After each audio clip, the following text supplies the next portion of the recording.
नमस्कार, स्वागत है झारखंड की फटाफट ताजा बड़ी खबरों में। पहली बड़ी खबर। अपने जन्मदिन पर झारखंड के मुख्यमंत्री हेमंत सोरेन ने शेयर किया कैदी वाली मुहर।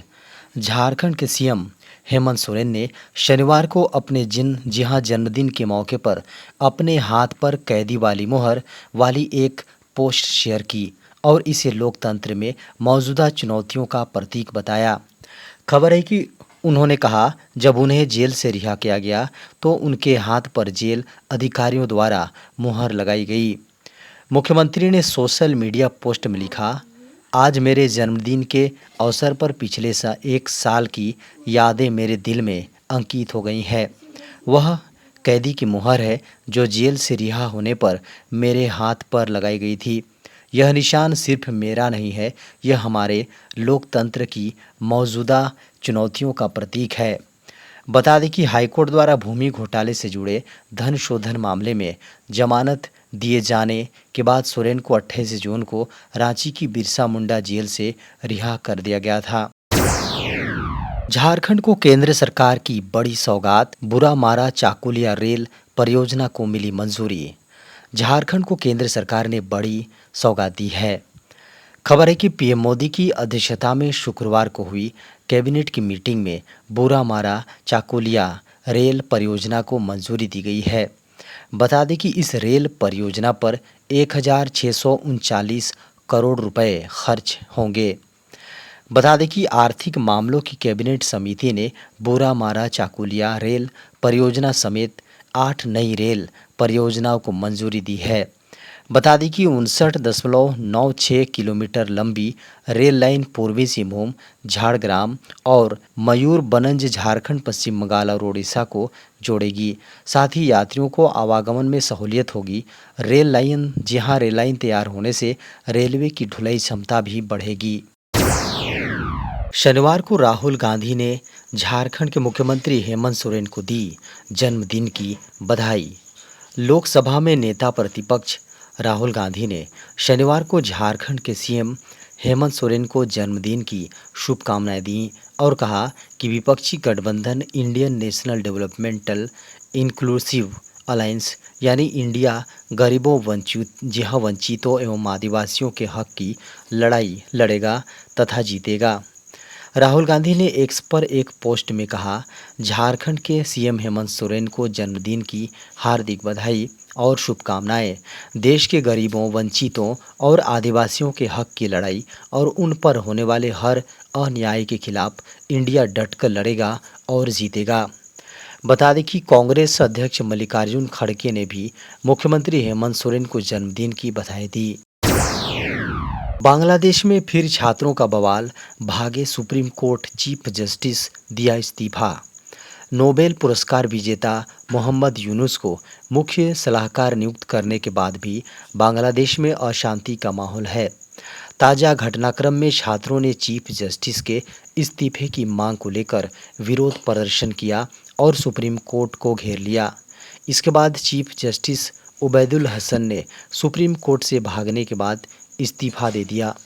देश छोड़कर भाग चुकी पूर्व प्रधानमंत्री शेख हसीना के विश्वास पात्र माने जाने वाले उबैदुल हसन ने यूनुस के नेतृत्व वाली अंतरिम सरकार से सलाह लिए बिना पूर्ण पीठ की बैठक बुलाई थी, जिसके बाद सुप्रीम कोर्ट में विरोध प्रदर्शन शुरू हो गया। बैठक बुलाने के बाद छात्र नेताओं ने उबैदुल हसन से इस्तीफा देने की मांग की, जिसके बाद विरोध प्रदर्शन और तेज हो गया। हसन को पिछले साल ही सुप्रीम कोर्ट की चीफ जस्टिस नियुक्त किया गया था।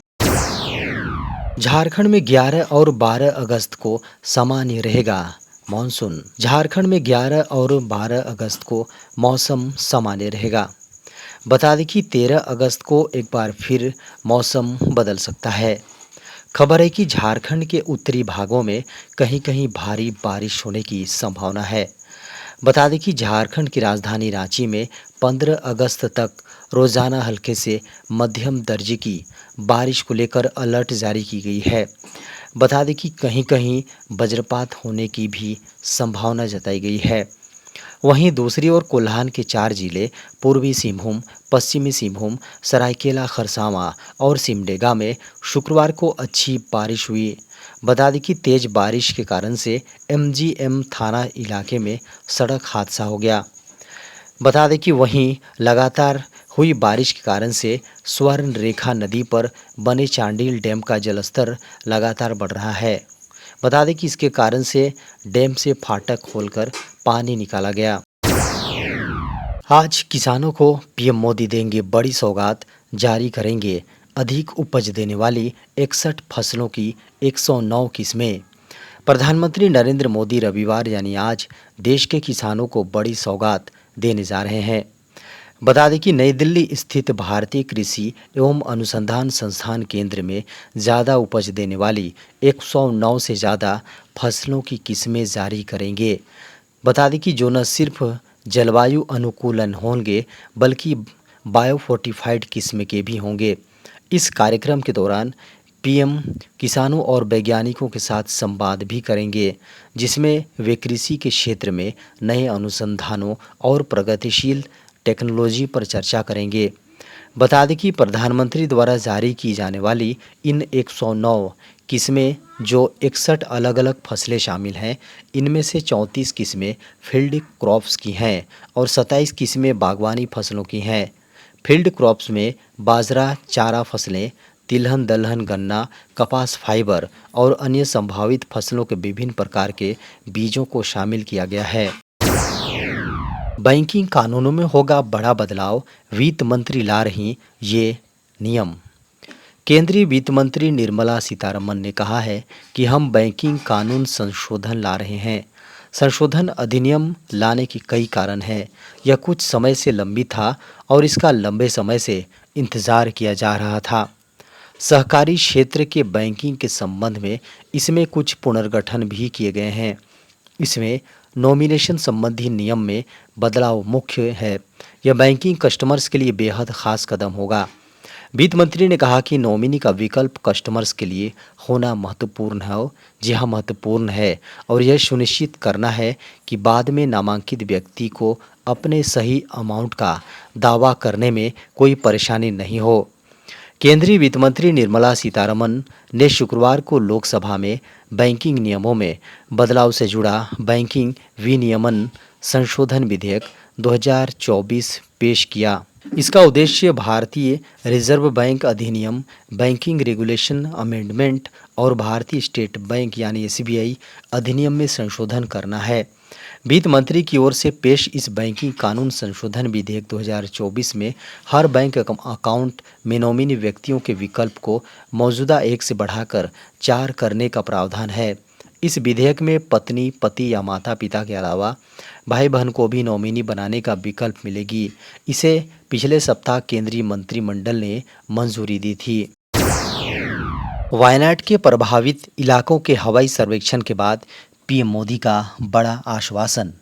प्रधानमंत्री नरेंद्र मोदी केरल के वायनाड में 30 जुलाई को जिन इलाके में भूस्खलन हुआ था, उन इलाकों का शनिवार को दौरा करने पहुंचे थे।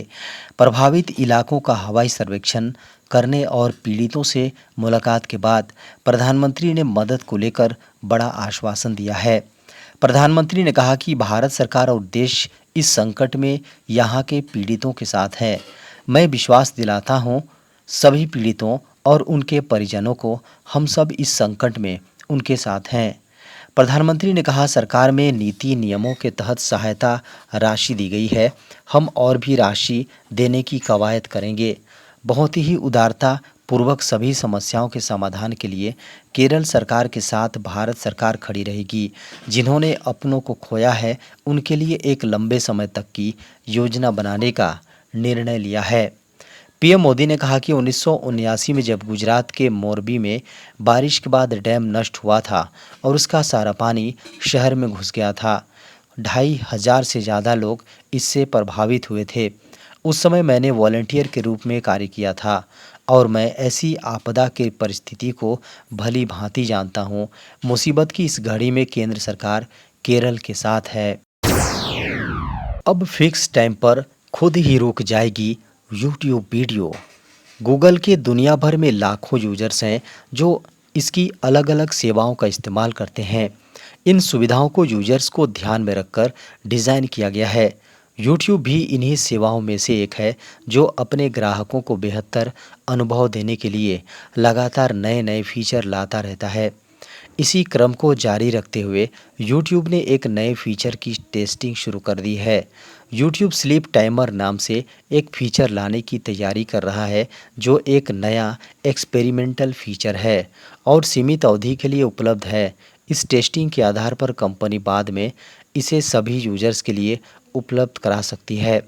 इसके साथ ही कंपनी जेमिनी पर आधारित एक नए आर्टिफिशियल इंटेलिजेंस एआई टूल की भी टेस्टिंग कर रही है जो कंटेंट क्रिएटर्स को टेक्स्ट प्रॉम्प्ट के साथ साथ वीडियो टाइटल और थंबनेल सुझावों के आधार पर वीडियो आउटलाइन बनाने की सुविधा देगा। जानी-मानी कंपनी गूगल ने अपनी वेबसाइट पर एक पोस्ट शेयर की है जिसमें बताया गया है कि यूट्यूब स्लीप टाइमर फीचर लेकर आ रहा है। इसमें बताया गया है कि स्लीप टाइमर आपको एक टाइमर सेट करने की सुविधा देता है।